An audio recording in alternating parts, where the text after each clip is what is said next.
दोस्तों मैं Abhijit Tiwari live news अभी तक से मैं इस समय जम्मू कश्मीर में अमरनाथ यात्रा पे हूँ और यह अमरनाथ यात्रा में किस तरीके से भंडारे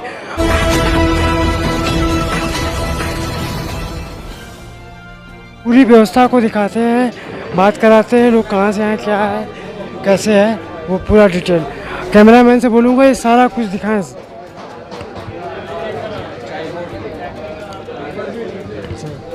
जबकि आज अभी 3 तारीख से स्टार्ट होगा, आज 2 तारीख है और रात की कहाँ से आए? हम जी वाराणसी से आए हुए हैं जी। तो क्या दर्शन वर्शन हो गया क्या? नहीं, दर्शन हुआ नहीं, अभी तो दर्शन कल रजिस्ट्रेशन होगा, उसके बाद परसों से यात्रा शुरू हो रही है। अच्छा अच्छा। पवित्र पावन तो गुफा की आज 1 तारीख जी 1 तारीख को आप यहाँ पहुँच चुके हैं। ये कौन सी जगह?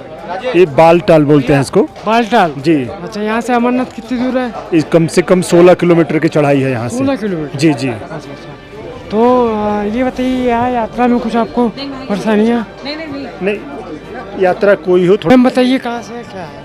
मैं गाजियाबाद से हूँ। तो ये आप लोग इस संस्था में चलाती हैं इसको? हाँ जी। इस संस्था को चलाते हो आप लोग? हम क्या होने चलाने वाले, प्रभु हैं चलाने वाले। हम लोग तो उनके बच्चे हैं, जैसा वो करवाते हैं वैसे हम कर लेते हैं। तो ये हर साल होता है? हाँ जी। 26 साल हो गए, ये 26 साल है। 26 साल है? 26 साल हो गए हैं। ये बताइए ये लगभग कितने लोग एक दिन में खाना खा लेते हो? दिन में लगभग, अभी तो असल में यात्रा अभी चालू नहीं हुई है, तो जब यात्रा चालू हो जाती है तो लगभग मेरे ख्याल से कोई गिनती भी नहीं है, 300 400 मतलब ऐसे 500 भी हो, मतलब कोई लिमिट नहीं है कि भाई कितना आ जाए। सब बाबा का दरबार है, खुला हुआ, कोई भी आओ। ये आपका टाइमिंग क्या है? सुबह हमारे यहाँ जैसे यात्रा के लिए निकलते हैं तो सब लोग सुबह 2:30-3 बजे निकल जाते हैं, स्टार्ट हो जाते हैं। तो हमारे यहाँ सुबह से चाय स्टार्ट हो जाती है, चाय रस बिस्किट्स वगैरह ये स्टार्ट हो जाता है। तो सुबह से स्टार्ट होके फिर हमारे यहाँ नाश्ता होता है, फिर हमारे यहाँ लंच, फिर शाम के 5 बजे की हमारे यहाँ जो का नाश्ता लगता है, चाय के साथ स्टॉल वगैरह लग जाते हैं हमारे यहाँ पे। सब लोग सेवा के लिए खड़े हो जाते हैं। फिर रात को हमारे यहाँ पे आरती होती है, आरती के बाद फिर यहाँ पे खाने का प्रोग्राम लग जाता है, सब लोग खाना की सेवा होती है यहाँ पे। इस तरह से करके हमारे यहाँ होता है। और कोई भी आता है किसी भी चीज़ की उसे कोई दिक्कत नहीं होती, परेशानी नहीं होती, किसी का रजिस्ट्रेशन नहीं हो रखा, किसी का कुछ नहीं हो रखा, तो सब लोग हम लोग प्रोवाइड करते हैं और किसी को मतलब कैसी भी कोई दिक्कत नहीं होती। आपके भंडारे का संस्था का नाम क्या है? श्री महादेव सेवा समिति। अच्छा, ये कहाँ की है? ये बटाला। बटाला। हाँ जी। तो ऐसा है कि जो जैसे हमारे भंडारे के लोग होते हैं, तो भंडारे के जो लोग होते हैं उनको हम लोग बाहर भी ऐसे बनाते हैं और लेडीज़ वगैरह थोड़ा अंदर सो जाती हैं। और जब ज़्यादा मतलब रश हो जाता है तो बाहर टेंट है, हम उनमें भी उनको प्रोवाइड करवा देते हैं। जी सर, आप बताइए ये जो आपकी व्यवस्था है इसकी लगभग संस्था ने, तो क्या सुविधा है? देखिए, आप लाइव न्यूज अभी तक वाराणसी, लाइव न्यूज़ वाराणसी से आप आए हैं जी। मैं आपका स्वागत करता हूं यहाँ जम्मू कश्मीर में। ये भाजपा का सीनियर लीडर मुझ नाचीज़ को पुरुषोत्तम अमित मनहास कहते हैं। मैं हिंदू वाहिनी अखंड भारत का प्रदेश अध्यक्ष भी हूँ और यहाँ लंगर में इस भंडारे के साथ करीब 26-27 साल से जुड़े हुए हैं। तो यहाँ तक भंडारों का ताल्लुक है, ये भंडारा जो है ये सेवा है भोलेनाथ के नाम पर है। तो यहाँ जो यात्रा का जहाँ तक ताल्लुक है, भाजपा सरकार जब वजूद में आई 2014 में, 14 से पहले भंडारों से भी भंडारा लगाने, जो हम फ्री भंडारे लगाते हैं, हम भंडारे की जितनी सोसाइटीज हैं इनसे 25,000 रुपया लिया जाता था। 25,000 रुपया। लगभग कितनी सोसाइटी से सिक्योरिटी ली हर लंगर भंडारे वाले से 25,000 रुपया पहली सरकारें लेती थी। पहली सरकारें लेती थी 2014 के पहले वाले के नाम पर। उनकी जब हमारी पहली सरकारें जो थी, कांग्रेस की सरकारें जो रही हैं, नेशनल कॉन्फ्रेंस कांग्रेस की, जहां जम्मू कश्मीर में मरकज़ में कांग्रेस की सरकार, ये 25,000 रुपया लेते थे। और हम जो ट्रकों के टोल थे वो लखनपुर में ट्रकों के टोल भी चार्ज करते थे। फिर यहाँ कश्मीर में आकर जवाहर टंडल पार करते ही लोअर मुंडा नाम से एक टोल स्टेशन था कश्मीर प्रोविंस का, डिवीज़न का, जहाँ जम्मू कश्मीर में 2 डिवीज़न हैं, एक जम्मू डिवीज़न, एक कश्मीर डिवीज़न। जम्मू डिवीज़न जो है वो लखनपुर से चालू होता है और बनहाल आकर ख़त्म हो जाता है जवाहर टंडल के उस पार। तो जवाहर टंडल के इस पार कश्मीर प्रोविंस डिवीज़न चालू हो जाता था, तो उसी से ये करते थे। लेकिन मोदी जी के बाद पहला काम ये हुआ कि भंडारे से जो भंडारे वालों से पैसे लिए जाते थे 25-25 हज़ार रुपया, वो ख़त्म कर दिया गया और भंडारे वालों का टोल टैक्स नाम की कोई चीज़ भंडारे वालों से नहीं लिया जाती। सर ये बताइए, जो 25,000 लिया जाता था वो किस लिए? उसका 25,000 सरकार क्या करती थी? क्या उसकी कोई स्लिप मिलती थी? उसका स्लिप ये देते थे, लेकिन उस वक्त जो शराइन बोर्ड के कांग्रेस के नियुक्त किए हुए गवर्नर जो चेयरमैन रहते थे बोर्ड के, शराइन बोर्ड के, वो ये काम करते थे और वो ये जो सिलसिला था ये 25,000 रुपया सिक्योरिटी डिपॉजिट होता था, लेकिन बाद में वापस करने के नाम पर अच्छा, वो सिक्योरिटी डिपॉजिट के नाम पे लेते? सिक्योरिटी डिपॉजिट के नाम पर लेते थे, लेकिन वापस कहते थे कि वापस कर देंगे, लेकिन वो वापस होता नहीं था किसी। क्यों नहीं होता? क्यों का मतलब तो वो वही बता सकते हैं उस वक्त की सरकारें।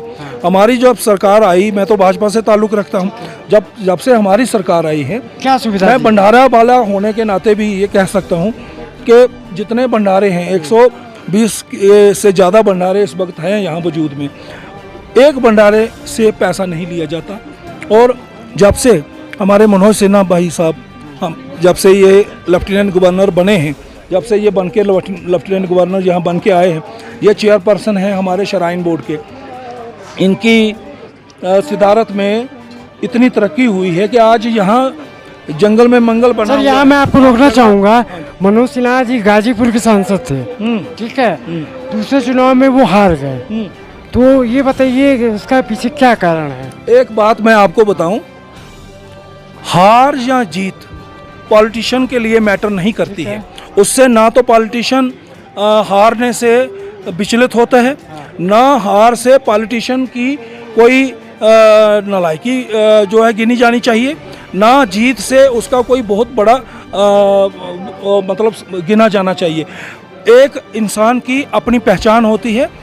जब उनको इंडिपेंडेंटली काम करने को मिला, जम्मू कश्मीर में एज ए लेफ्टिनेंट गवर्नर उनको इंडिपेंडेंटली काम करने मिला, उन्होंने अपने आप को प्रूव किया यहाँ JNK में। सर ये बताइए, मैं सबसे बड़ी बात है। आपको रोकना चाहूँगा, मैं मनोज सिन्हा के गांव का ही हूँ, ठीक है, गाजीपुर का ही हूँ, रहने वाला, कि बनारस में रहता हूँ। वहाँ से उनको यहाँ जम्मू कश्मीर में बुला के गवर्नर बनाया गया, उसके पीछे क्या कारण? उसके पीछे संगठन है भाई साहब, हमारा जो संगठन में और लोग भी तो नहीं, संगठन में और लोग थे, लेकिन संगठन में ये जो आज मुझे बताइए, आपके यूपी में आपके गांव में कितने लोग हैं? आप हिंदू हैं, आपकी चोटी कहाँ है? तो ये चोटी मेरे बड़े भाई मनोज सिन्हा साहब की है, वो सनातनी है, और वो अखिलेश यादव या दूसरे तीसरे या पाकिस्तान के नारे लगाने वालों में से नहीं है। अच्छा, इसलिए वो सनातन का चेहरा है, इसलिए उनको यहाँ भेजा गया, क्योंकि यहाँ सनातन को मजबूत करने की ज़रूरत थी, और यहाँ पर हमारे भंडारों को अच्छी तरह से संचालन में ले जाने की ज़रूरत थी। 370 हटाने के बाद जो यहाँ पर खराबी हुई थी, अब मुझे बताइए 22 को जो कांड हुआ पहलगाम में, वो पहलगाम का जो हुआ बदकिस्मत एपिसोड, उसके बाद दुनिया कहती थी जम्मू कश्मीर अब पता नहीं क्या हो जाएगा, लेकिन आज 70 सालों में जो नहीं हो सका था, मनोज सिन्हा साहब और मोदी, नरेंद्र भाई मोदी की सरकार ने और हमारे माननीय अमित शाह जी ने वह करके दिखा दिया कि आज कश्मीर का हर नौजवान भारत माता की जय, हिंदुस्तान जिंदाबाद, हिंदू मुस्लिम भाई भाई। पहली बार मेरे छोटे भाई 75 सालों में पहली बार जम्मू कश्मीर में ये हुआ है। मैंने जम्मू का मैं हूँ, डोगरा हूँ, लेकिन राजपूत हूँ। आप जम्मू के? हाँ, जम्मू का डोगरा राजपूत हूँ, लेकिन मैंने 28 साल एज ए कश्मीरी लीडर मैंने कश्मीर में काम किया, मैं डायलॉग में राम जेठमलानी के साहब के साथ भी मैंने काम किया, और मुझे कश्मीर की चप्पे चप्पे की खबर है, मैं जानता हूँ। इसलिए आप ये जो आपने कहा कि मनोज सिन्हा साहब वहाँ हारे, हार से कोई फर्क नहीं पड़ता मेरे भाई। मनोज सिन्हा साहब, मोदी साहब ने एक हीरे की पहचान की और वो हीरा हमें यहाँ दिया। उस हीरे की चमक में आज आप यहाँ चमक देख रहे हैं। अच्छा ये बताइए, आपने चोटी की बात कही, उसी जिले में कृष्णानंद राय विधायक थे, उनकी चोटी काट दी गई थी। किसकी चोटी? कृष्णानंद राय की। अरे सुनिए मेरी बात, उसके बताइए। बात ये है मेरे भाई, जिसकी मूछें नहीं होती हैं, दाढ़ी नहीं होती, उसको क्या बोलते हैं? आप बताइए। नहीं, क्या बोलते हैं? औरत बोलते हैं ना, औरत बोलते हैं ना। तो एक सनातन जो है, एक अच्छे सनातनी की पहचान क्या है? चोटी। जिसकी चोटी ना हो वो अपने आप को सनातनी क्या कहेगा? वो कांग्रेस ही होगा। वो अखिलेश यादव की बीएसपी का, मायावती का बीएसपी का एजेंट होगा। वो अखिलेश यादव की समाजवादी का एजेंट होगा। वो नरेंद्र भाई मोदी की और हमारी भारतीय जनता पार्टी का जो हमारा है मौकिफ, वो मौकिफ हमारा क्या है? हमारा मौकिफ क्लियर है भाई। माना कि इस जहां को ना गुलजार कर सकेंगे, गुजरेंगे जिधर से हम, कुछ खार कम तो कर सकेंगे। खार होते हैं कांटे। मनोज सिन्हा साहब और हम उन्हीं की टीम का, उन्हीं की टीम का मैं एक छोटा सा प्यादा हूँ। वो शायद मुझे पहचानते भी नहीं होंगे, वो शायद मुझे जानते भी नहीं होंगे, लेकिन सुनिए ना, ऐसा ये कि संगठन में बेटा, संगठन का मेरे भाई, अब मीडिया से हो, आप छोटी उम्र के हो, अभी आपको आगे चलना है। संगठन सर्वोपरि होता है, संगठन ही सबको ऊपर ले जाता है। कल तक मोदी जी जब गुजरात के चीफ मिनिस्टर बने, तो मोदी जी भी मेरी तरह चीफ मिनिस्टर बनने से पहले हमारी तरह गुमनाम थे। मोदी जी भी एक प्रचारक थे, आज वो हमारे प्राइम मिनिस्टर हैं और पूरा वर्ल्ड उनको लौह पुरुष के नाम से जान रहा है। अच्छा ये बताइए, हम लोग यहाँ क्या है? 2 दिन से आए हुए हैं लगभग कश्मीर में, जम्मू।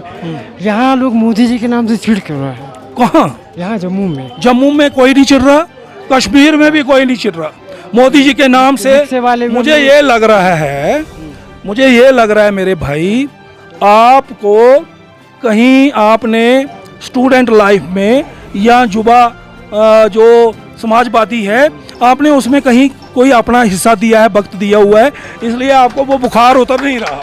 नहीं, यहाँ पे मैं प्रैक्टिकल बता रहा हूँ। नरेंद्र भाई देखिए, नरेंद्र भाई मोदी के नारे लग रहे हैं यहाँ पे। मैं प्रैक्टिकल बातें कर रहा हूँ। हाँ। और हमारे साथ जो लोग आए हुए हैं उनसे भी रिव्यू दिलाऊंगा आपको। हाँ, बोले आप।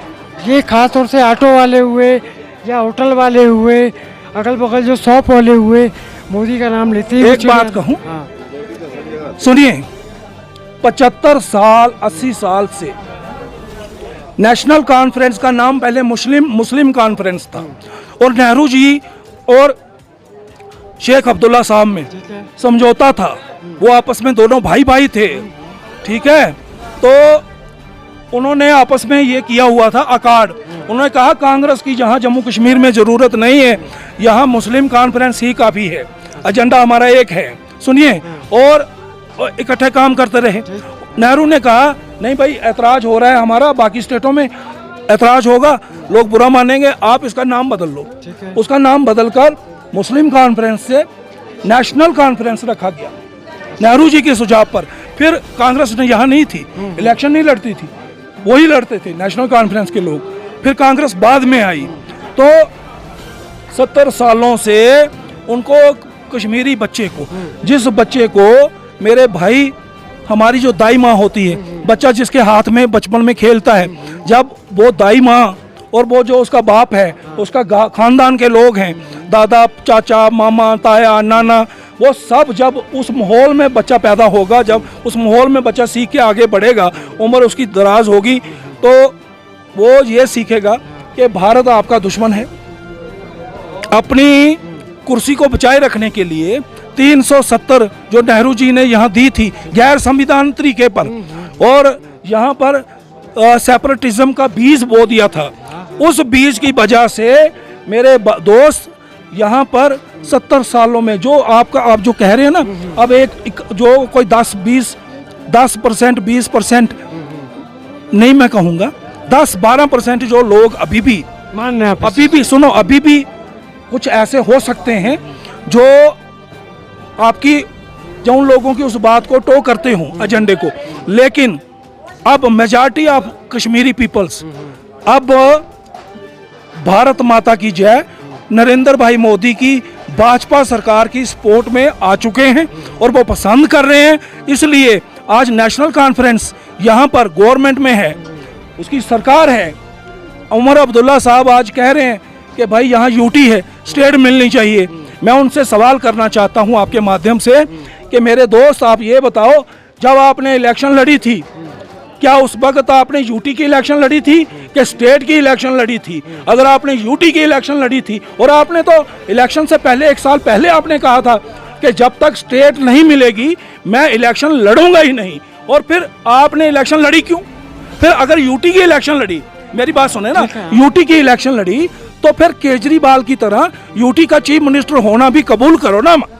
फिर इसमें ईवीएम हैक क्यों नहीं हो हुआ रही है? था, ईवीएम हैक नहीं हुआ था। नो, ईवीएम क्या, पहली बार अगर ईवीएम हैक होता तो नेशनल कॉन्फ्रेंस कहीं नजर नहीं आती, भाजपा ही भाजपा होती, यहाँ कमल ही गिरता। प्योर इलेक्शन हुई 75 सालों में पहली बार प्योर इलेक्शन हुई। उमर अब्दुल्ला ने भी माना कि पहली बार प्योर इलेक्शन हुई। हमारी जर्नी में अब तक के सबसे कट्टर हिंदू, जय श्री राम, हर हर महादेव।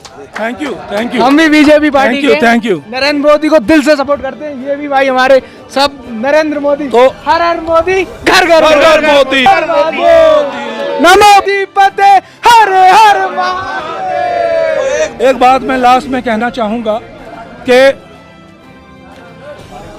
जो कश्मीर का मसला है, इस कश्मीर का नहीं है। 75 सालों से उन पार्टियों ने इस कश्मीर के मसले को उजागर किया है, पाकिस्तान के एजेंडे को सपोर्ट की है। मसला है पीओके का, मसला है गलगित बल्चिस्तान का, जो हमें वापस लेना है और हर तरीके से वापस लेना है। और आप देखिएगा, आप कमाल देखिएगा कि कैसे हिंदुस्तान की सरकार, हमारी नरेंद्र भाई मोदी की सरकार, किस तरह से वापस हमारे झंडे वही लोग चढ़ाएंगे इंडिया के, और अखंड भारत जैसे लाल चौक में झंडा फहराया वैसे ही फहराएंगे। हिंदू जय मोदी, घर घर मोदी, हर हर मोदी। हिंदू वाहिनी अखंड भारत के एजेंडे को हम चला रहे हैं। और मैं अब मुसलमानी भाषा में भी कहूँगा और हिंदू भाषा में भी कहूँगा, इंशाअल्लाह रहमान, अगला झंडा हमारा जो है पीओके, और फिर अगले बार बलोचिस्तान और पीओके में हम चढ़ा के गलगित बल्चिस्तान, नॉर्थन इंडिया, और नरेंद्र भाई मोदी की सरकार में ही ये सब कुछ होगा, होने जा रहा है, और सभी कुछ होगा। जो भी लोगों ने एक्सपेक्ट किया है वो होगा, और एक्सपेक्टेशन से ज्यादा मिलेगा। भारत माता की जय, हर हर महादेव।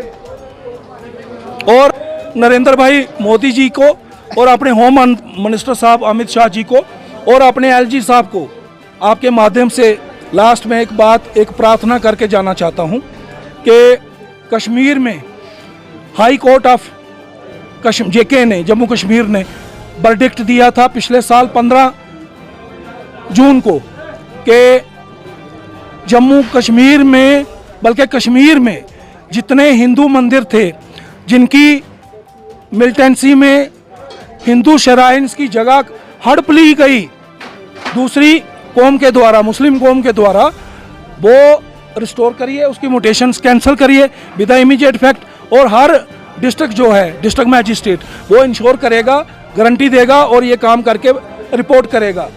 अभी तक पिछले साल से अभी तक इस साल तक वो काम नहीं हो पाया है।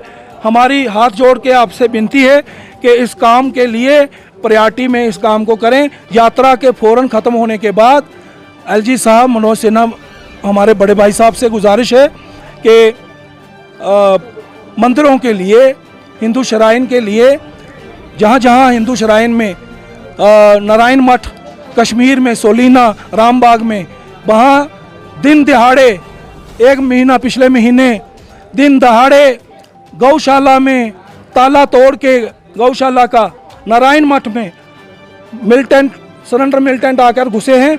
अभी भी आप किसी को भेजिए, आज भी वहाँ वो रह रहे हैं। और ये हालत हमारे जम्मू कश्मीर में कश्मीर के मंदिरों की अभी चल रही है और हमें डिस्ट्रिक्ट लेवल पर कोई इंसाफ नहीं मिल रहा है। हम लोग जिद्दोजहद कर रहे हैं। आपसे गुजारिश है कि आप इस मसले को आप यूनिफॉर्म कमांड सिविल के आप सारा देख रहे हैं, आप पुलिस को सारा देख रहे हैं, एडमिनिस्ट्रेशन पुलिस की मेहरबानी करके जितने आईपीएस आईएएस अफसर हैं, जितने आईपीएस अफसर हैं, इनको आप थोड़ा इनकी भी स्क्रीनिंग करिए। ये कौन कौन उनके पुराने एजेंडे को सपोर्ट कर रहे हैं, उनको थोड़ा हटाइए विद द इमीडिएट इफेक्ट, और ताकि जो असली काम करने वाले हैं प्रायोरिटी में वो हो सकें। जय भारत, भारत माता की, नरेंद्र भाई मोदी जिंदाबाद, नरेंद्र भाई मोदी जिंदाबाद, मनोज सिन्हा भाई जिंदाबाद, मनोज सिन्हा भाई जिंदाबाद जिंदाबाद, अमरनाथ श्राइन बोर्ड जिंदाबाद जिंदाबाद।